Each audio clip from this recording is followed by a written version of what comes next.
My name is Simon Belmar. I'm going to start giving a little bit background about me, about the course for this semester, and then I'll ask you about you, so you can talk about you in a way that you think is appropriate for the class. I'm interested to know, for example, how much examples, you're always going to get examples in this class, but how much example as opposed to theory you're interested in as we develop the specific terms lectures.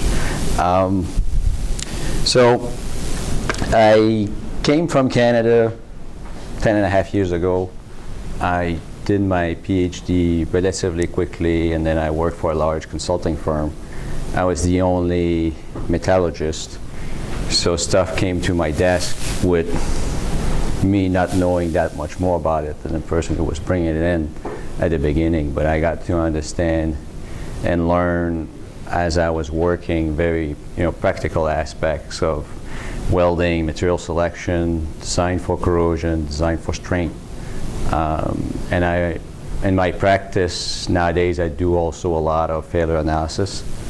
I would say in terms of project, it's half and half between investigating things that have collapsed or failed and working on new design, helping improve a certain product, for example.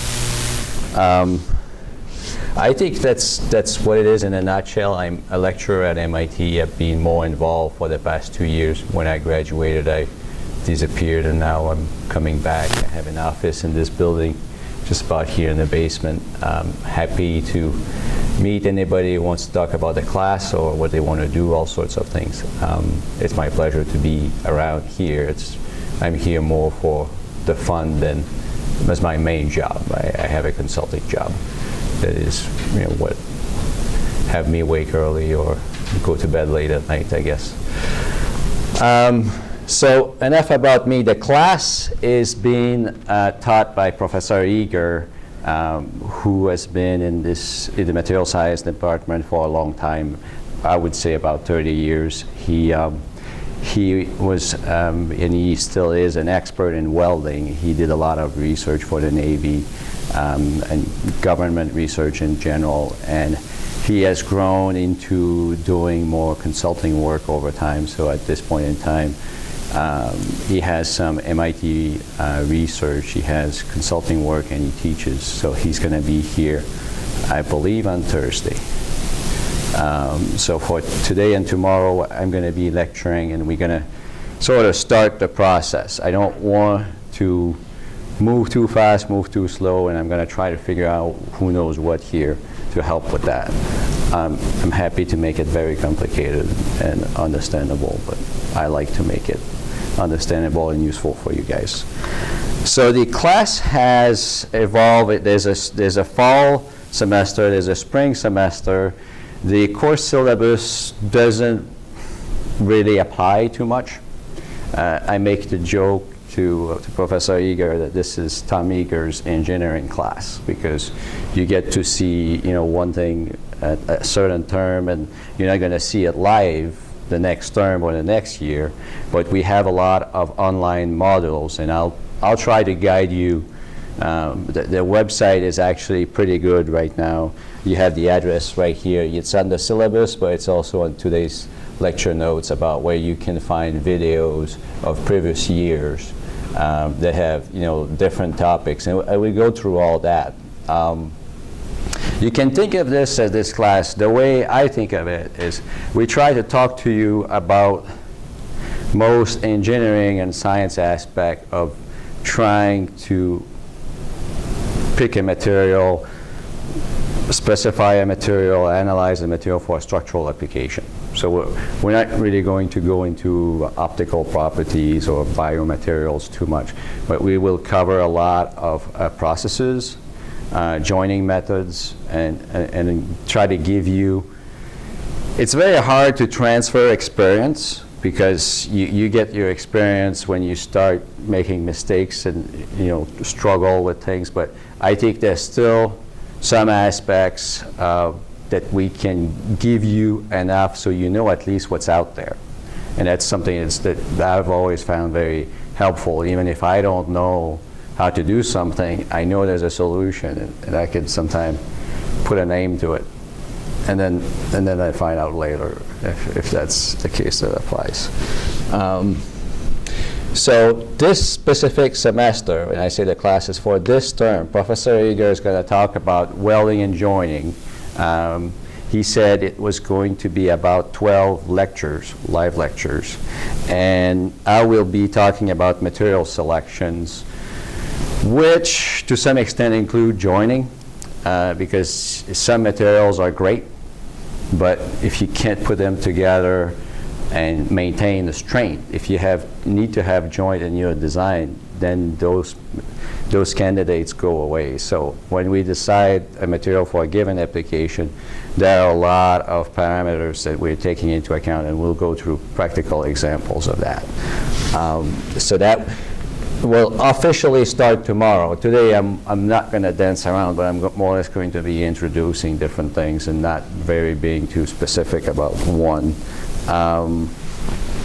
The online module, let's go through that first, because that gives you, it's in the syllabus as well, it gives you more or less what's available to you. The idea of the class is for you to, well, you're supposed to take 3 modules. In principle, Professor Eager is going to say you can take 3 online modules and you don't have to show to class. My experience has been, back when I was a student and even, seeing you guys, everybody benefits more from actually having to go and, be there and listen in, as opposed to, go through 24 hours of videos at night or on the weekend. So it will be your decision. The way the class evaluation works, it's not really written in the syllabus, but it's not very difficult to get a good grade in the class. The main way to evaluate you is on your term project, but it's not a very, very strict evaluation process. We could introduce some problem sets if you guys are interested. It just hasn't been around, and right now I'm lecturing in 2 different classes. In the other class, I got to prepare problem sets. So if somebody's interested, I can always, pass those around. They have to do. It's a specific class on fracture and fatigue. That's 3.37 here. So it's 3.35, fracture and fatigue. It used to be taught by the head of the department in material science, Professor Suresh, but he's on leave for the National Science Foundations. He's leading that in Washington, D.C., and me and another researcher are taking on this class this term, and it's going to be more intense in terms of problem sets and exams. So this specific class, the idea is to get you familiar and give you some knowledge and interest into all of this that's over here. So it's joining. That the class used to be called joining, but it's essentially been expanded to include other things. We have life assessment, fracture, fatigue, and failure modes. The third item there is something that I taught last year. I don't remember if it's in the spring or the fall. And it was about 8 hours, I think, trying to go through things to take into account when you want to specify a design. When you really want to put it down to the bottom, it's going to have to be this thick, it's going to have to be this material, it's going to be inspected in such a way. I obviously can't cover everything. We can't cover everything part of each model, but in general we have a focus and then we expand a little bit from there. That's what you're going to see. So the introduction to materials processing and casting, that's an online module that's probably 1.5 years, 2 years old. Nothing here is really old as far as the videos, so it's very current, but it wasn't last year, I know that. Material processing, rolling, forging, extrusion, drawing. That was last spring. Professor Eager gave that class. And so it's available online. If there's an issue with the videos, please let me or Jerry Hill know. That our contact information is on the syllabus. Manufacturing science measurement codes and standard and safety factors. This is something Professor Eager and I contributed to the safety factors aspect, gave last fall. So that's also available online. It's more or less some general background that you always end up needing if you're going to specify or look at materials that are used, for a structural application, whether it's in aerospace, in automotive, in the oil business. You're always going to have to see what everybody else is doing and what the regulation requires, even if it's not required by regulation. Like I brought here the Welding Code, that's mostly for buildings.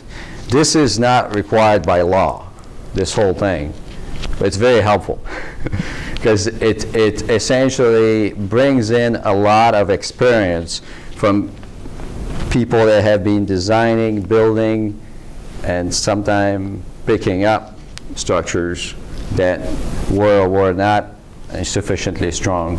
There's always, drawing things on the board and trying to figure out stress levels. You look at a pressure vessel, but then when you take into account joining, some possible errors in the field in terms of either joining, the actual chemistry that is being used, you need a margin. You always need a margin, and the codes and standards help us evaluate those. That's what I call safety factor over there. We will end up, with an example related to that, but it's not the focus of this semester. I think for the generality, let's talk about you guys. Who's here? I'd like to hear who you are, and I definitely want to hear what you're looking for in the class and whatever else you want to talk about. Steve? Steve Tuckovic, course 1 grad student. I took a class last fall, and this semester I'm interested in mostly the welding and the joining, and then material selection is completely new to me, but that would also be interesting and something to use further down the line. Who's next? Yes. Yeah, so my name's Nikolai. I'm a grad student in course 2. And I do a lot of medical devices, and specifically really small, kind of minimally invasive surgical tools. So I'm at the size scale where now I'm starting to look at things like laser welding. And so I'm really interested in that online module, but basically as well, more on the practical side. Okay. Of what's possible with the materials and what works and doesn't work. Sounds good. Who's next? Hi. I'm Shannon Taylor. I'm a course 3 senior, and I'm interested in material selection and then also the production and processing. That's why I feel that's a lot of my senior. So you are okay. So you're senior year. You're going to be graduating. Good. Practical, some equations. Anyway. I don't know. I guess just the general overview. Okay. I'm Marissa Hasso. Yep. I'm also a senior in course 3. I took a class last semester in the fall, and I'm going to grad school for petroleum engineering, so I'm kind of interested in most of the items on the list, especially fracture fatigue and failure points. All right. Who else? I'm a senior in What's your name again? Melanie. Okay. I'm a senior in course 3 also. Yep. I guess I'm mostly interested in material selection, probably because of my thesis. I'm probably not as Okay. So we have a mix. And you are? I'm Nina. I'm a course 3 grad student. So I do all computational work, so I took a class that was different from what I usually do. One of FEA or what? Administrative. Okay. So I used to care about that. I did some work, molecular dynamic. Yeah. Is it still with a core in nuclear engineering? Because I remember Professor Sidney Yip, for example, was pretty high on that. I focus on the nuclear applications, so Yep. materials and nuclear navigation. Yep. Okay. Well,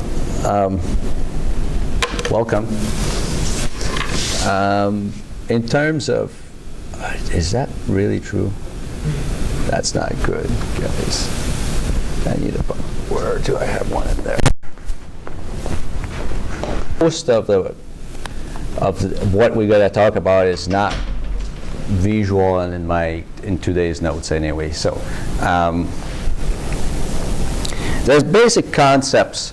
When we talked about selecting materials, and we're also going to be talking about joining materials. And I said sometimes they come together, and it's really true. I'll just start with an example of an airframe structure. If you're trying to build a wing, one aspect that you're going to have to decide early on is, am I going to weld this or am I going to use fasteners? And this is an issue that has come in the past. People thought, well, if I weld the aircraft, I'm going to save a whole lot of work. Because you look at some pieces of wings when you fly, and if you have the wing, you're going to have one component that has a bend here. It's going to meet on a stiffener, and you have all sorts of rivets. You may have top and bottom here. You also rivet here.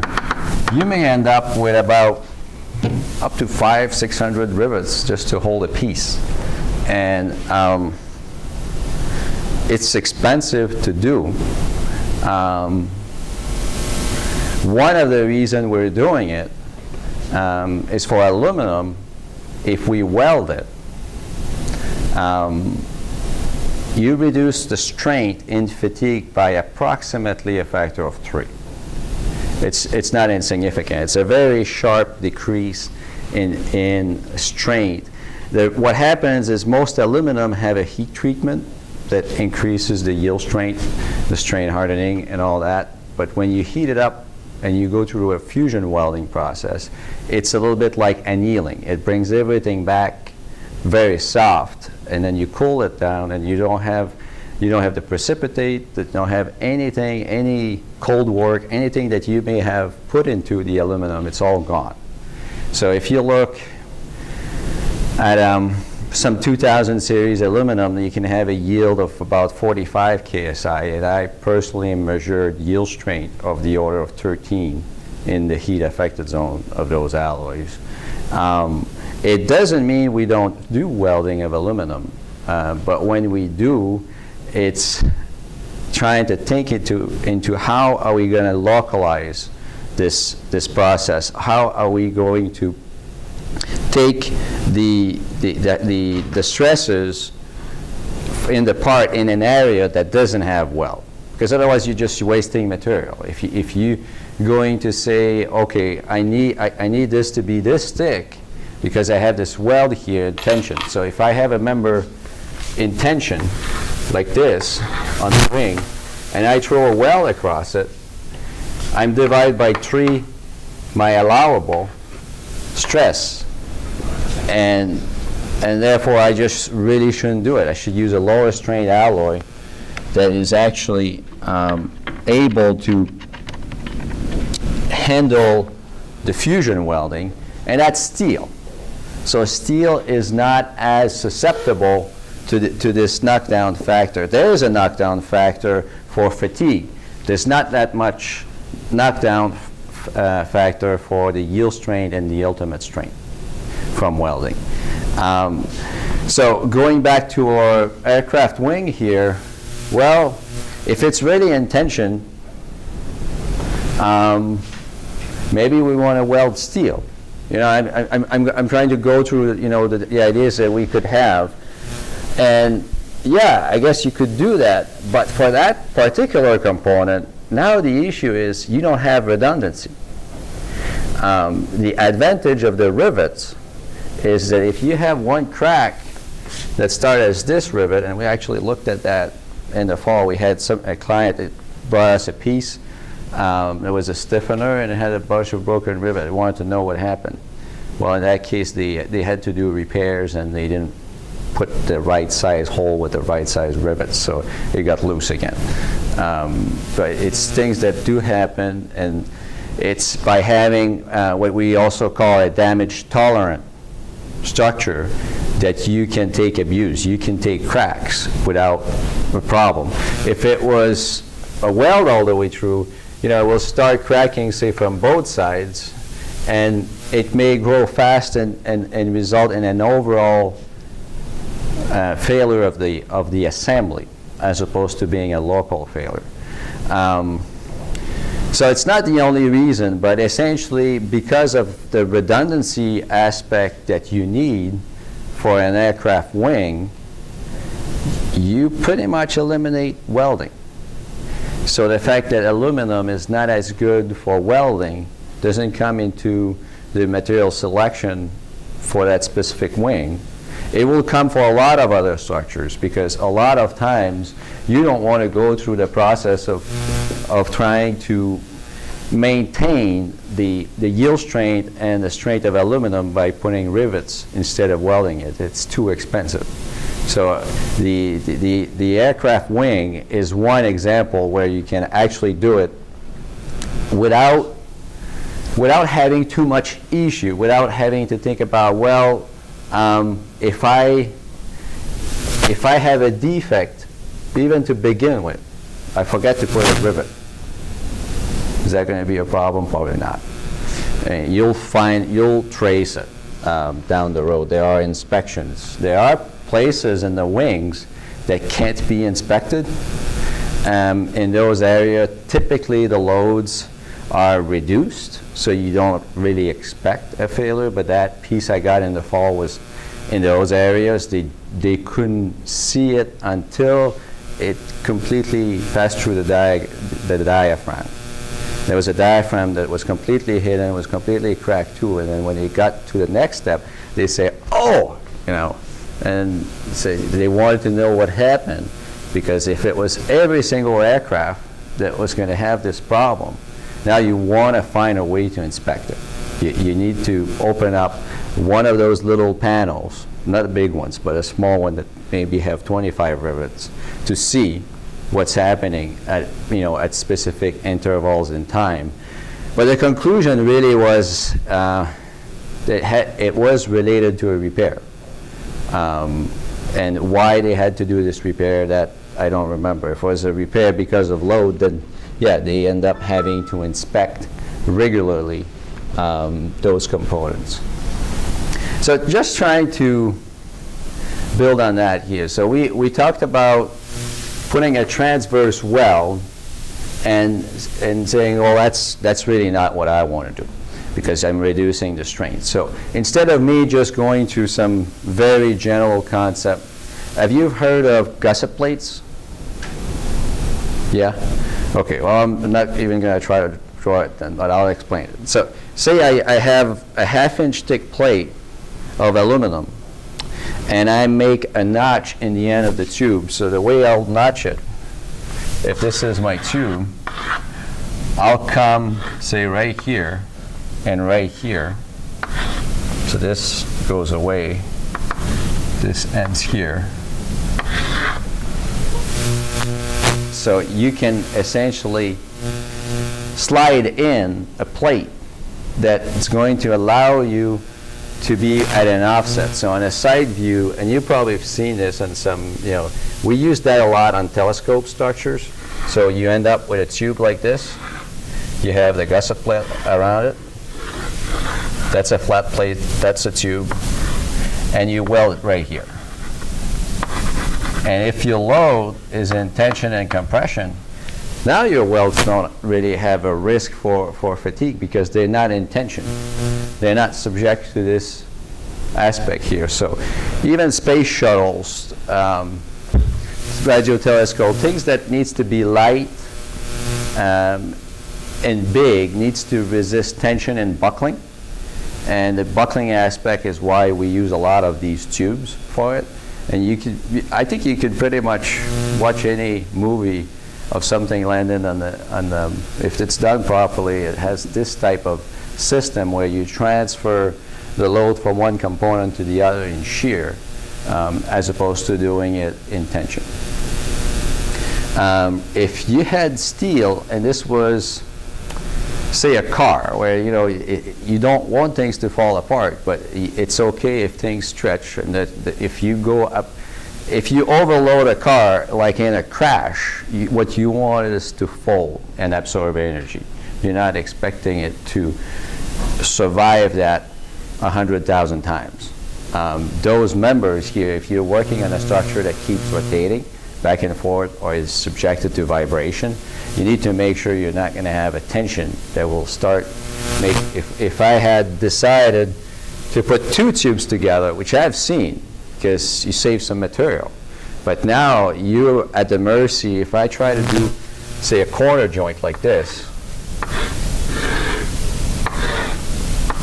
if I do that, corner joints, and there's a little bit of prying on my connection like this, well, right here, that weld's not going to be happy. It's just not going to like it. So that's the bottom line when we have any sort of plumbing going on. Most of the time we have our elbow here and we end up with a shear joint between them. Say right here, there you go. So what I'm doing here is I'm changing what used to be a very high stress riser for essentially a shear contact between the elbow of a pipeline or anything you want to deal with and those pipes. Now, it gets away from all aspects of stress riser here. But now we have to think about something else, because if this is containing fluid, it needs to be watertight. That's a different requirement than to hold strength and not fatigue. Because in this joint here, I could afford some level of porosity. It doesn't have to be 100% continuous weld. But if I want to seal here with welding, for example, that's more difficult. Because welding has a lot of variability. When you do it in large volume, it happens fast, and it's not uncommon to have a local error or anomaly or defect, depending on what the requirement is. So that's why for here, for military applications, there's some very strict specification that say no threaded connection. It's the only way to put things together if you want to also avoid a catastrophic failure. Because when you have threads here, you'll have a sealant, and nothing is perfect. You could have a small leak if it's not done properly, but it's not going to pull out on you completely. So there's a trade-off here in terms of cost and in terms of the level of reliability or redundancy. If you're okay with a small leak because you can detect it and fix it, that's what you want to do if you're in a critical application. In buildings, and I'm not going to go through. There are differences between industries, but in buildings right now for condominiums, they have been putting a lot of plastic pipes for sprinkler systems. And one of the issues that happened there is people, are out for the day or even, and there's a crack that starts in a pipe and just pulls right out. Now it's coming out at 120 psi, and by the time somebody gets to it, there's 3 inches of water on the floor.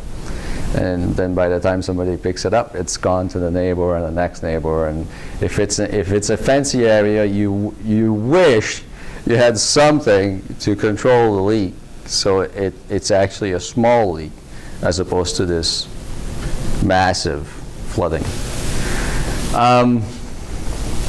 trying to go here through, the different steps.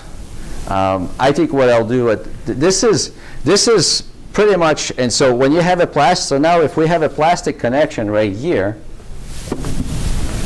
well, what if it's too hot? You have a problem. If it turns out that the usage for this system is at a temperature higher than was expected for this specific fitting, you wish you had a metal connection, because you rule out that variability, and you also get your strain up by a large factor. You get ductility sometimes even from the joint. The example I give sometimes is I lived in East Cambridge here, and my landlord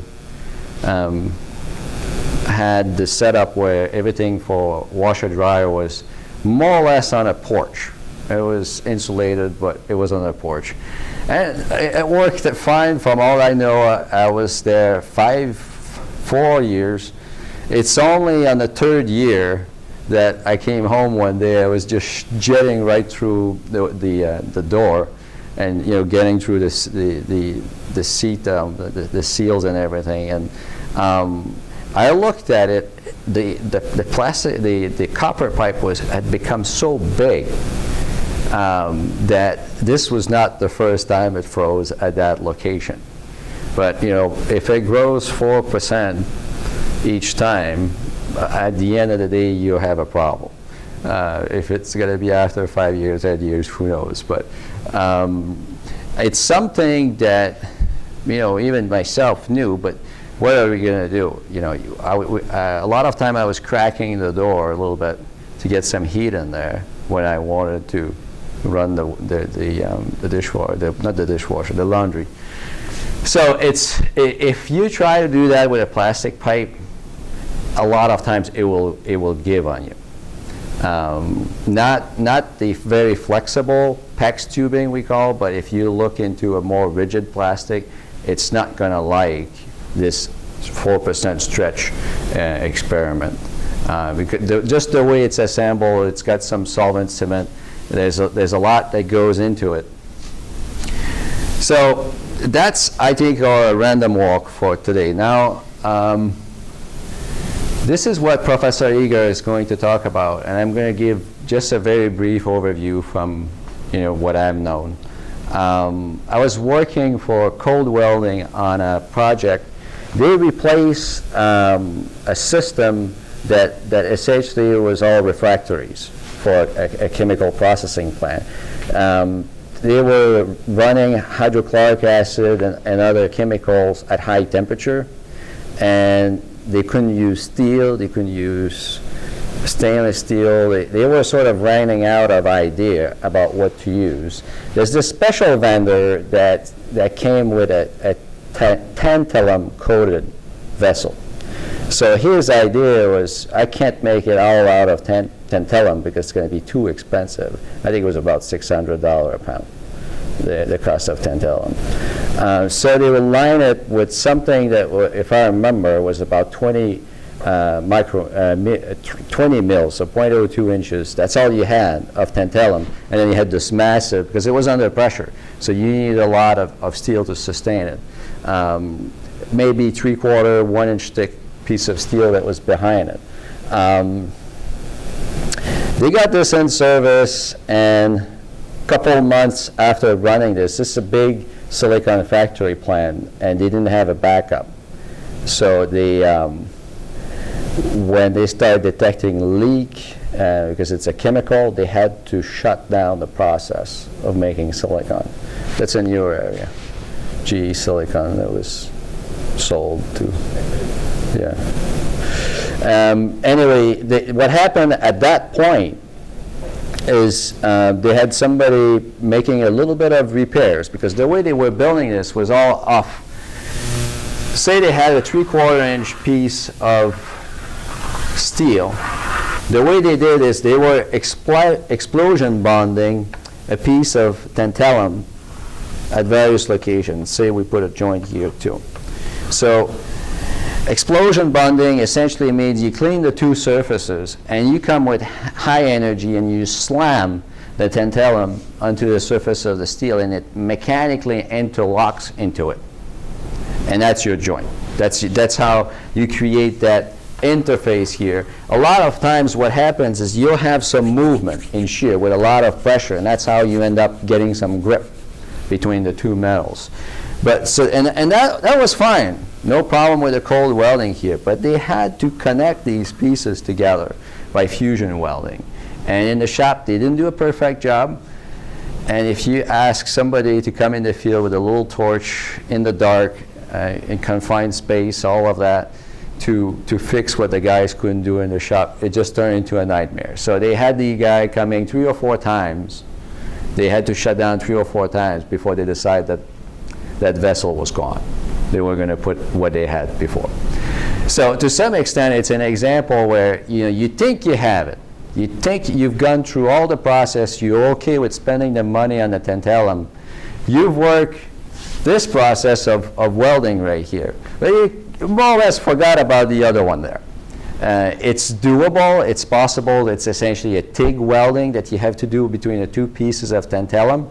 But if you have a very small leak there, it will grow on you because now the acid is going behind, reacting with the steel, bringing it back. You have to stain, and then it starts cracking. It's really bad. There were probably other aspects like difference in thermal expansion between the two of them.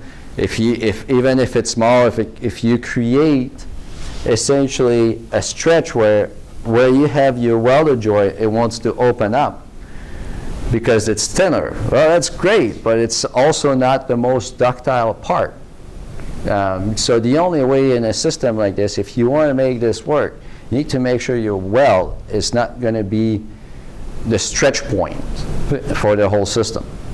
Because eventually it will break. If it's after the first use, second, it's hard to tell. But it's an example where they had steel and tantalum. It was fairly cheap. It was coming from somewhere in the south, maybe. I think it was either Arizona. Anyway, some factory down south that was going to make this for a price was maybe 1/4 of what they would normally pay for that very huge system out of refractories. Not because of the cost of refractories normally, it's because of all the labor of putting it up in a way that it sustains the test of time. Because one of the issues in a reactor is they needed baffles between sections and all this. So it's not just making a cylinder. And that speaks to something that came up from one of you guys over the past year, the idea of doing material selection for just a cylinder. So I had the student, and he was looking at all his hoop equation. It's very simple. You want high strength. So he figured, let's use spring steel. And I just told him, okay, so how are you going to put the ends on? Because it's impossible in practice to make something big. You can do it out of plastic, by blow molding and all that. With metals, a lot of times we end up with joints. So whether you have them, whether you avoid them in your design makes a big difference. So that's the example for the cold welding. For soldering, I didn't bring anything electronics, but a lot of electronics has connections between modules that are made by soldering. What you need in soldering is you need a flux, and you need a metal that will melt at low temperature. So you can essentially connect two pieces without making a fusion of any one of them. It's a big advantage, and we use it quite a bit in plumbing components. Even if your house has a lot of plastic pipes into it, a lot of times you have faucets that are, they look good, they chrome and everything, and underneath that you have multiple components connected together by soldering or brazing. The main difference between soldering and brazing, and then Professor Eger is going to go through that in details, but it's just the temperature at which of the material that you melt. And the principle is the same in both cases. You're not melting any of the two components that you're trying to put together. And depending on how much you heat your filler that you're going to put in between, it's going to be called soldering or brazing. So for plumbing fixtures in a house, some manufacturer went to put a copper filler.